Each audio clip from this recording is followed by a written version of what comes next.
Andhra Pradesh Congress party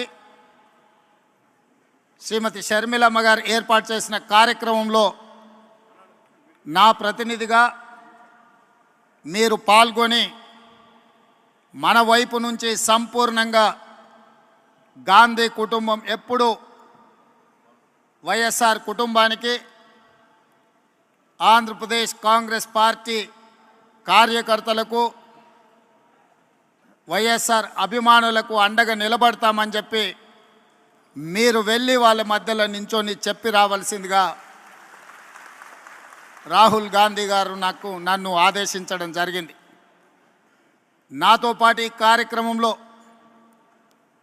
Andhra Pradesh incharge Manik Tagore గారు, Telangana incharge Deepa Das Munshi గారు, ఆంధ్రప్రదేశ్ మాజీ అధ్యక్షులు రఘువీరారెడ్డి గారు, డాక్టర్ కేవీపీ రామచంద్రరావు గారు, మా సహచర మంత్రివర్గ సభ్యులు, ముఖ్యంగా మా మిత్రుడు పట్టి విక్రమార్క గారు, మిగతా మంత్రివర్గ సభ్యులు అందరూ కూడా ఈ కార్యక్రమంలో పాల్గొని ఈరోజు ఈ వాతావరణం చూస్తుంటే ఎవరైనా ఎవరి కుటుంబంలో ఎంత దగ్గర వాళ్ళు చనిపోయినా నెలకో 2 నెలలకో 3 నెలలకో వారి జ్ఞాపకాలు మన నుంచి దూరం అవుతూ ఉంటాయి.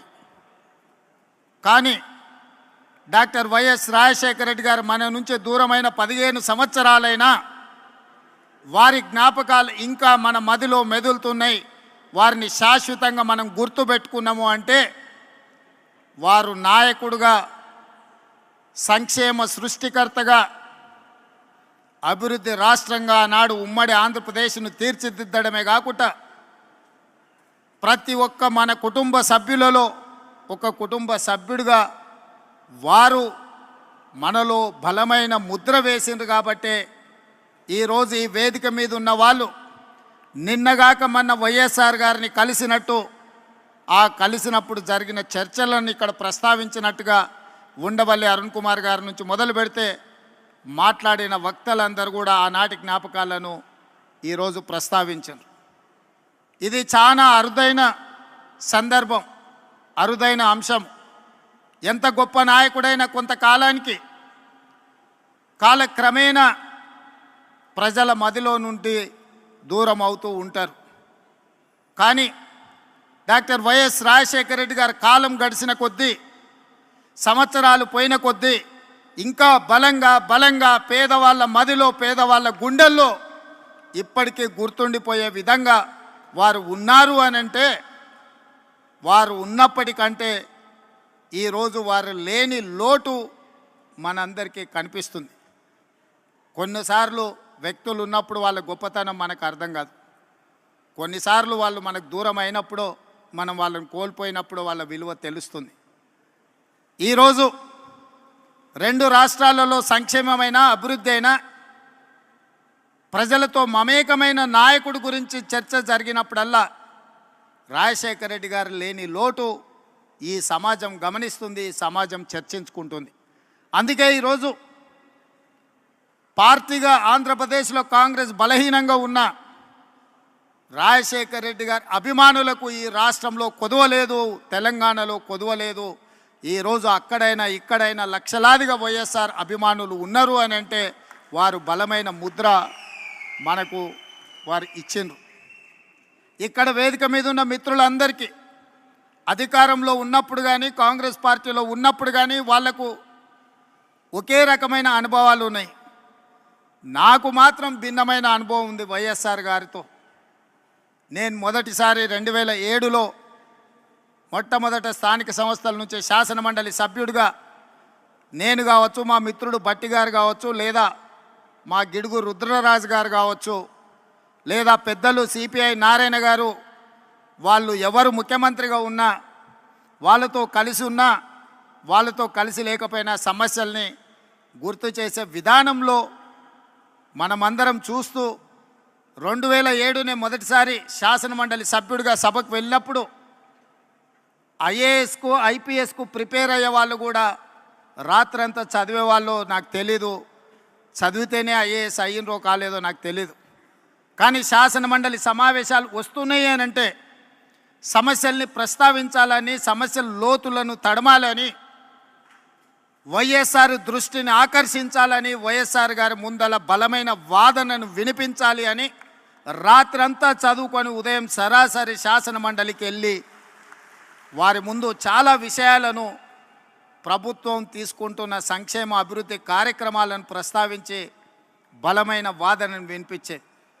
అదే కాదు 2009లో మళ్ళీ వైఎస్ఆర్ గారు రెండవసారి ముఖ్యమంత్రి అయినప్పుడు నేను మొదటిసారి శాసనసభ్యుడిగా ఎన్నికైన అదే విధానాన్ని కొనసాగిస్తూ మొట్టమొదటి బడ్జెట్ సమావేశాలలో వైఎస్ఆర్ గారు బడ్జెట్ను ప్రవేశపెట్టిన తర్వాత ప్రధాన ప్రతిపక్ష పార్టీ నుంచి దాదాపుగా 40 నిమిషాలు ఏకధాటిగా అంశాలను ప్రస్తావించినప్పుడు మధ్య మధ్యలో ముఖ్యమంత్రిగా పిల్లవాడని కాకుండా ప్రోత్సహించాలన్న ఆలోచనతోని నేను లేవనెత్తిన అంశాలకు డాక్టర్ వైఎస్ రాజశేఖర రెడ్డి గారు లేచి సమాధానం ఇచ్చేవాళ్ళు. పక్క నుండి నాకు తెలిసి శైలజనాథ్ గారు అనుకుంటా, ఆయన అట్లానే మాట్లాడుతుంటాడు. సార్ మనం రిప్లై ఇస్తే ఇంకెక్కువ మాట్లాడతాడు, మనం చెప్పకపోవడమే మేలేమో అని చెప్పి నేను అనుకుంటున్నాను, నాకు గుర్తున్నంత వరకు చెవిలా. కానీ వైఎస్ఆర్ గారు ఏమన్నారంటే, కొత్తగా సభలోకి వచ్చిన సభ్యులు అవగాహనతో మాట్లాడుతున్నప్పుడు మనం సమాధానం ఇవ్వడం ద్వారా వాళ్ళని ప్రోత్సహించాలి, తద్వారా నాయకత్వం బలపడుతుంది అని చెప్పి వైఎస్ఆర్ గారు ఆనాడు మాట్లాడినరు. ఈరోజు తెలంగాణ రాష్ట్ర ముఖ్యమంత్రిగా సభానాయకుడిగా నేను అక్కడ కూర్చున్నప్పుడు మొట్టమొదట గుర్తు చేసుకున్నది వైఎస్ఆర్ గారు ఆ రోజు మాట్లాడిన విషయం. ఎవరైనా సభ్యులు సభలో కొత్తగా వచ్చినా కూడా వాళ్ళ అంశాలను ప్రస్తావించినప్పుడు వాటిని వినాలి, కొత్త సభ్యులు మాట్లాడుతున్నప్పుడు సభలో కూర్చోవాలి, ప్రభుత్వం వైపు నుంచి సమాధానం చెప్పడం అనేది అది మన బాధ్యత, నాయకుడి యొక్క లక్షణము అని చెప్పి వైఎస్ఆర్ నుంచి నేర్చుకున్న అనుభవం మాకున్నది. పాలకపక్షంలో ప్రభుత్వంలో సంక్షేమం అభివృద్ధే కాదు, ప్రతిపక్షంలో ఉన్నప్పుడు మన పట్ల వైఎస్ఆర్ గారు వ్యవహరించిన తీరు కూడా ఈరోజు మనం ఆదర్శంగా తీసుకోవాల్సిన అవసరం ఉన్నది. ఏదైనా ముఖ్యంగా కమ్యూనిస్టు సోదరులు కావచ్చు, ప్రతిపక్షాలు కావచ్చు, ప్రజల తరఫున అంగన్వాడీ వర్కర్స్ కావచ్చు, ఆశా వర్కర్లు కావచ్చు, రిక్షా కార్మికులు కావచ్చు, చిన్న చిన్న కార్మిక సంస్థల నుంచి కూడా ఏదైనా రిప్రజెంటేషన్ తీసుకెళ్ళినప్పుడు సాయంత్రం 4 గంటల నుంచి 6 గంటల వరకు ప్రతిపక్షాలతో, కార్మిక సంఘాలతో, రైతు కూలీ సంఘాలతో డాక్టర్ వైఎస్ రాజశేఖర రెడ్డి గారు సమయం ఇచ్చి వాళ్ళు ఇచ్చే విజ్ఞప్తులు తీసుకొని ఆ సమస్యల్ని పరిష్కరించేటందుకు ప్రయత్నం చేసేవాడు. ఉదయం ప్రజలు ఎవరు వచ్చినా ప్రజా దర్బార్లో వాళ్ళు ఇచ్చే విజ్ఞప్తులు తీసుకునేవాడు. ఆ విధంగా ప్రతిపక్ష నాయకుడిగానే కాదు, రాష్ట్ర ముఖ్యమంత్రిగా నాడు వారు ఒక చెరగని ముద్ర వేసిండ్రు. కాబట్టి ఈరోజు వేలాదిగా మీరు ఈరోజు ఇక్కడికి వచ్చి రాజశేఖర రెడ్డి గారి 75వ జయంతిలో మీరందరూ పాల్గొన్నారు. ఇవాళ ఈ రాష్ట్రంలో ప్రత్యేకమైన పరిస్థితులు ఉన్నాయి. దేశంలో ఏ రకమైన పరిస్థితులు ఉత్పన్నమైనవో ఈ రాష్ట్రంలో కూడా అలాంటి పరిస్థితులే ఉన్నాయి. దేశంలో ఉన్న పరిస్థితులను 2003 సంవత్సరంలో డాక్టర్ వైఎస్ రాజశేఖర రెడ్డి గారు ఇచ్చాపురం నుంచి, చేవెళ్ళ నుంచి ఇచ్చాపురం వరకు 1475 కిలోమీటర్లు ఎర్రటెండలో ఏ పాదయాత్ర అయితే చేసి ప్రజల దగ్గరికి వెళ్ళి ప్రజా సమస్యల్ని కనుక్కొని 2004లో ప్రభుత్వాన్ని ఏర్పాటు చేసి ప్రజలకు చేరువైండో, అదే స్ఫూర్తితో 20 సంవత్సరాల తర్వాత సరిగ్గా 2023లో రాహుల్ గాంధీ గారు డాక్టర్ వైఎస్ఆర్ గారి స్ఫూర్తితోని కన్యాకుమారి నుంచి కశ్మీర్ వరకు 4000 కిలోమీటర్లు మండు టెండల్లో, మంచు కొండల్లో పాదయాత్ర చేస్తూ ప్రజల దగ్గరికి వెళ్తూ ప్రజా సమస్యల్ని తెలుసుకుని ప్రజా సమస్యల మీద పోరాటం చేయడంతో కర్ణాటక రాష్ట్రంలో కాంగ్రెస్ అధికారంలోకి వచ్చింది, తెలంగాణ రాష్ట్రంలో కాంగ్రెస్ అధికారంలోకి వచ్చింది, హిమాచల్ ప్రదేశ్లో కాంగ్రెస్ పార్టీ అధికారంలోకి వచ్చింది. కేంద్రంలో 100 సీట్లు గెలిచి ప్రధాన ప్రతిపక్ష పాత్ర పోషించి ఈరోజు మొన్న జరిగిన పార్లమెంట్ సమావేశాలలో నరేంద్ర మోడీ గారిని మన నాయకుడు రాహుల్ గాంధీ గారు నిలదీసిన విధానం, ఆనాడు 99లో రాజశేఖర రెడ్డి గారు ప్రతిపక్ష నాయకుడు పోషించిన పాత్ర, ఈనాడు రాహుల్ గాంధీ గారు పోషిస్తున్న పాత్రను మనం పోల్చి చూసుకోవచ్చు. ఈ సందర్భంగా 83-84లో వైఎస్ఆర్ గారు పిసిసి అధ్యక్షుడిగా 34 సంవత్సరాల వయసులో బాధ్యత చేపట్టి 20 సంవత్సరాలు 2004 వరకు ప్రతిపక్షంలో స్వపక్షంలో ఎన్నో ఒడిదుడుకులను ఎదుర్కొని నిలబడి నిబద్ధతను నిరూపించుకొని కాంగ్రెస్ జెండా మోసి 2004లో తిరుగులేని నాయకుడిగా నాడు ఆంధ్రప్రదేశ్కు ముఖ్యమంత్రిగా బాధ్యతలు చేపట్టినారు. వారిని స్ఫూర్తిగా తీసుకోవాలి. 20 సంవత్సరాలు ఎన్నోసార్లు సొంత పార్టీ అధికారంలోకి వచ్చినా ఏ పదవి ఇవ్వకపోయినా పార్టీని వదల్లేదు. పార్టీ కార్యకర్తలను కాపాడుకునే విషయంలో వెనుకడుగు వేయలేదు. వైఎస్ఆర్ అంటే గుర్తొచ్చే మాట తప్పేది లేదు, మడమ తిప్పేది లేదు అనే పదం వైఎస్ఆర్ గారి డిక్షనరీలో ఉంది అని అంటే నాయకుడిగా వారు ఎంత బలమైన చెరగని ముద్రేసిండ్రో మనం ఆలోచన చేయాలి. 2004లో వైఎస్ఆర్ గారు ముఖ్యమంత్రిగా పదవోన్నతి వస్తే 2004లో నేను రాజకీయ అరంగేట్రం చేసిన. 2004 నుంచి 2024 వరకు ప్రతిపక్షంలో ప్రజల మధ్యలో ఉండి 20 సంవత్సరాలు కొట్లాడి ఈరోజు 2024లో తెలంగాణ రాష్ట్రానికి ముఖ్యమంత్రిగా ఈరోజు మీ ముందు నిలబడి మాట్లాడుతున్నా. ఎందుకు ఈ అంశాన్ని ప్రస్తావిస్తున్నా అంటే వైఎస్ షర్మిల 2009లో రాజశేఖర రెడ్డి గారు చనిపోయిన తర్వాత వారి మరణాన్ని భరించలేక వారి మరణంతో గుండె పగిలి వందలాది మంది చచ్చిపోతే ఓదార్పు యాత్ర మొదలుపెట్టి షర్మిల గారు ఈరోజు ఆంధ్రప్రదేశ్లో కానీ తెలంగాణలో కానీ కాంగ్రెస్ పార్టీ కార్యకర్తలను వైఎస్ఆర్ అభిమానుల మధ్య అలుపెరగని పోరాటం చేస్తున్నారు.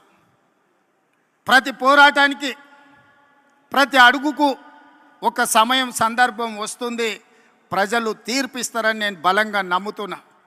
2009 నుంచి నాడు షర్మిల గారు కాంగ్రెస్ పార్టీ అధ్యక్షురాలుగా 2024లో బాధ్యత వహించారు. ఈనాడు ఆంధ్రప్రదేశ్లో ఉన్న పరిస్థితులు, ఇక్కడ జరుగుతున్న పరిణామాలను చూస్తుంటే 2009లో వైఎస్ఆర్ గారు ఎట్లయితే రెండోసారి అధికారంలోకి తీసుకొచ్చిండో 99లో ప్రధాన ప్రతిపక్ష నాయకుడిగా వారు ఏ పాత్ర అయితే పోషించిండ్రో 99లో ఆనాడు డాక్టర్ వైఎస్ రాజశేఖర రెడ్డి గారు ప్రధాన ప్రతిపక్ష నాయకుడిగా రాణించి సమస్యల మీద కొట్లాడి కాంగ్రెస్ 2004లో అధికారంలోకి రావడానికి పునాదులు వేసిండో ఈరోజు ఈ వేదిక మీద నుంచి నేను స్పష్టంగా ఆంధ్రప్రదేశ్ ప్రజలకు ఒక మాట చెప్పదలుచుకున్నా. 99లో రాజశేఖర రెడ్డి గారు ప్రధాన ప్రతిపక్ష నాయకుడిగా పోషించిన పాత్ర ఈనాడు వైఎస్ షర్మిల మీ తరఫున నిలబడుతుంది, మీ తరఫున కొట్లాడుతుంది. ప్రజల గొంతుకై ప్రజా సమస్యల మీద మాట్లాడుతుంది. 99 రాజశేఖర రెడ్డి గారి స్ఫూర్తిని ఈనాడు షర్మిల కొనసాగిస్తుందని సంపూర్ణమైన విశ్వాసం నాకున్నది. 99లో వైఎస్ఆర్ను చూసిన చాలామంది పెద్దలు ఈ వేదిక మీద ఉన్నారు, ఉమ్మడి రాష్ట్రంలో ప్రజలు ఉన్నారు. 99లో వైఎస్ఆరే ఇవాళ వైఎస్ షర్మిల ప్రధాన ప్రతిపక్ష నాయకురాలుగా పనిచేస్తుందని చెప్పి నేను ఈ సందర్భంగా మీకు అందరు తెలియజేస్తాను. ఈరోజు ఈ రాష్ట్ర రాజకీయాల గురించి నేను ఎక్కువ మాట్లాడాను, కానీ ఒక్క మాట అయితే చెప్పదలుచుకున్నా. ఈ రాష్ట్రంలో బీజేపీ అధికారంలో ఉంది. బీజేపీ అంటే బాబు, జగన్, పవన్. ఈ రాష్ట్రంలో ప్రతిపక్షం లేదు. ఈ రాష్ట్రంలో ఉన్నది మొత్తం పాలక పక్షమే. బాబు గారు మోడీ పక్షమే, జగన్ గారు మోడీ పక్షమే, పవన్ గారు మోడీ పక్షమే. మరి అంతా పాలక పక్షమైనప్పుడు ప్రతిపక్ష పాత్ర ప్రజా సమస్యల మీద మాట్లాడాలి, నిలదీయాలి, కొట్లాడాలి అని అంటే ఒక నాయకులు కావాలి. ఆ నాయకురాలే వైఎస్ షర్మిల. ఈ ఆంధ్రప్రదేశ్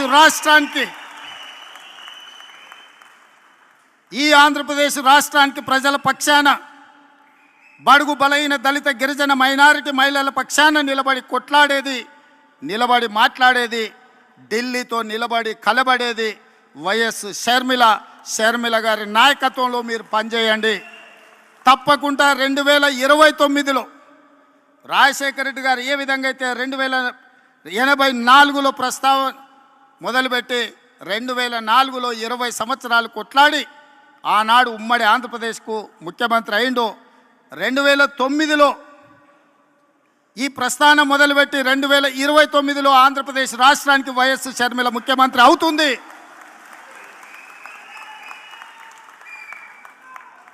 కార్యకర్తల త్యాగం, వైఎస్ షర్మిల పోరాటం ఊరికే పోదు, ప్రజలు నిశితంగా గమనిస్తున్నారు. 2029లో ఈ దేశానికి రాహుల్ గాంధీ గారు ప్రధానమంత్రి అవుతారు.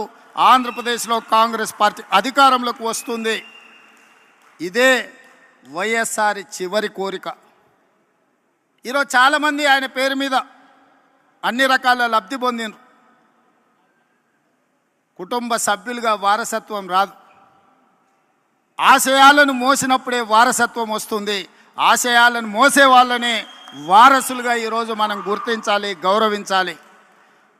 వైఎస్ఆర్ ఆశయం ఈ దేశంలో కాంగ్రెస్ బలంగా ఉండాలి, బడుగు బలైన దళిత గిరిజన మైనారిటీ మహిళల్ని ఆదుకోవాలి, హక్కున చేర్చుకోవాలి అనే ఆలోచనతో రాహుల్ గాంధీ గారు ప్రధానమంత్రి కావాలన్నదే వైఎస్ఆర్ గారి ఆలోచన.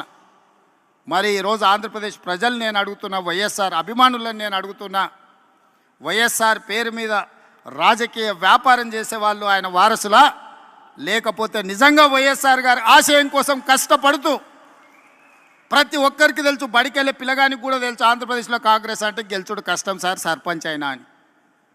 సర్పంచ్ గెలవడానికి కష్టమైనా పర్వాలేదు, నేను కష్టపడతా అని ముళ్ళబాట ఎన్నుకున్నది వైఎస్ షర్మిల. కాంగ్రెస్ పార్టీ జెండా మోస్తుంది అని అంటే కేవలం వైఎస్ఆర్ ఆశయాన్ని కొనసాగించడం కోసమే ఈరోజు వైఎస్ షర్మిల బాధ్యత తీసుకున్నారు.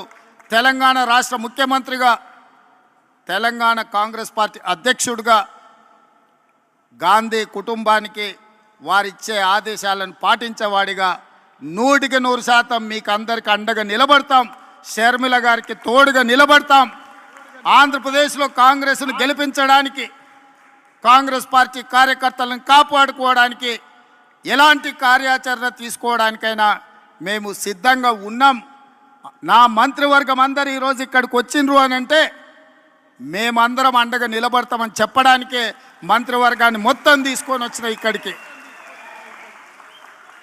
నేను ఒక్కడనే వచ్చి ఉండొచ్చు, లేదా రాహుల్ గాంధీ గారు పంపించినట్టు సందేశాన్ని కూడా పంపించుండొచ్చు. అలా కాకుండా మేమందరం, మా సహచర మంత్రివర్గ సభ్యులందరం కూడా వచ్చి వేదిక మీద కూర్చున్నాము అని అంటే మేమున్నాం మీకు అండగా నిలబడడానికి, మేముంటాం మీకు తోడుగా నిలబడడానికి. షర్మిల గారు చేసే ప్రయత్నాన్ని విజయవంతం చేయడానికి ఈ మధ్య టీవీలో పేపర్లో చూస్తున్న కడప పార్లమెంట్కు ఉప ఎన్నికలు రావచ్చు అని. నిజంగానే ఉప ఎన్నికలు వస్తే ఊరూరు తిరిగే బాధ్యత నేను తీసుకుంటా.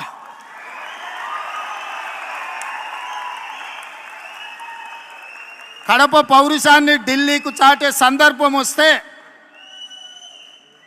కడప జిల్లా వాసుల తరఫున కాంగ్రెస్ పార్టీ జెండా మోయడానికి, గల్లీ గల్లీ తిరగడానికి, అక్కడి నుంచే ఎక్కడైతే పోగొట్టుకున్నామో అక్కడనే వెతుక్కోమని పెద్దలు ఏదైతే చెప్పినరో, ఏ కడప జిల్లాలో కాంగ్రెస్ పార్టీకి దెబ్బ తగిలిందో అదే కడప జిల్లా నుంచి కాంగ్రెస్ పార్టీ జెండాను ఎగరేసి ఆ గడ్డ మీద నుంచే పోరాటం మొదలు పెడదాం. మీరందరూ కలిసి రండి, మేము అండగా నిలబడతామని తెలియజేస్తూ మీ అందరి దగ్గర సెలవు తీసుకుంటున్నా. జై కాంగ్రెస్, జై కాంగ్రెస్, జై కాంగ్రెస్. తెలంగాణ ముఖ్యమంత్రి గారికి ఒక మెమోంటోని ఇవ్వడం జరుగుతుంది. దయచేసి అందరూ కూర్చో.